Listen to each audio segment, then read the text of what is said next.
Wherever you are, I hope you are well. Natural Disasters on the Event Channel, welcome.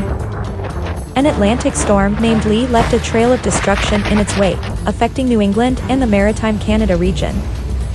The tempest unleashed its fury, bringing about widespread power outages and sadly claiming one life in its path.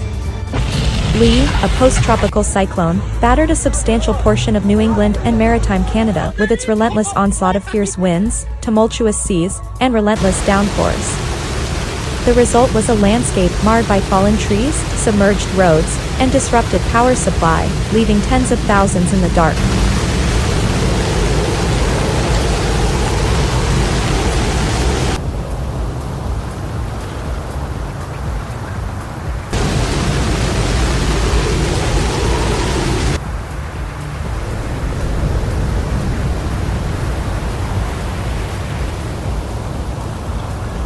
Tragically, in Maine, an individual lost their life when a tree limb crashed onto their vehicle.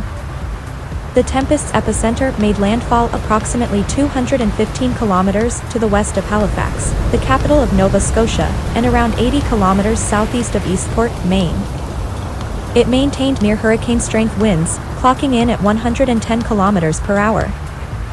However, as it continued northward toward New Brunswick and the Gulf of St. Lawrence, it began to weaken.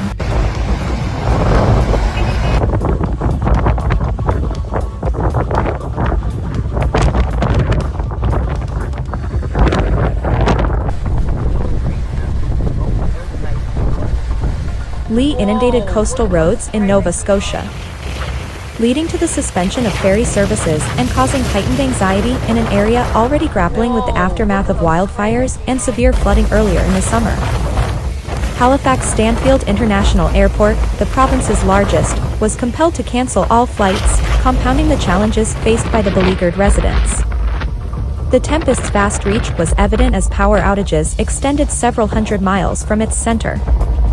As of midday on Saturday, 11% of electricity customers in Maine were without power, while Nova Scotia, New Brunswick, and Prince Edward Island faced outages of 27%, 8%, and 3%, respectively.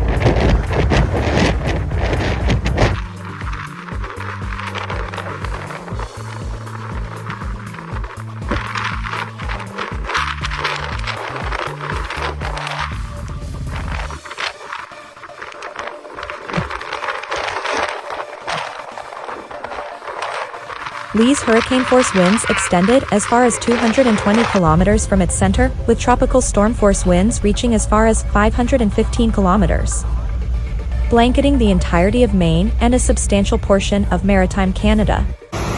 In the United States, a tropical storm warning remained in effect from Stonington, Maine, all the way north to the U.S.-Canada border.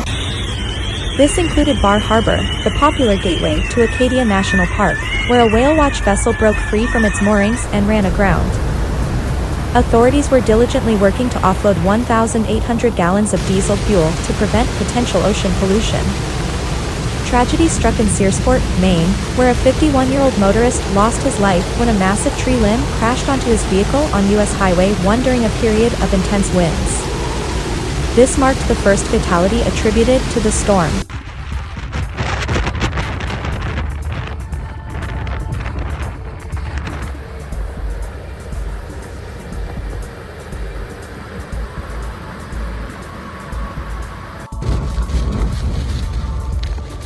The tree limb also brought down live power lines, necessitating their disconnection by utility workers before the victim could be extracted.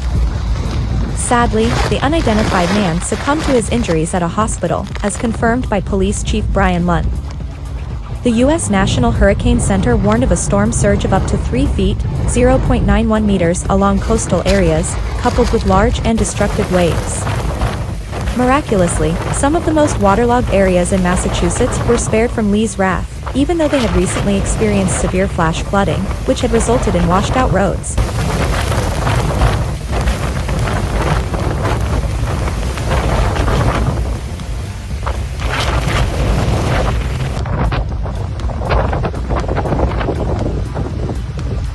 Sinkholes, damaged homes, and submerged vehicles.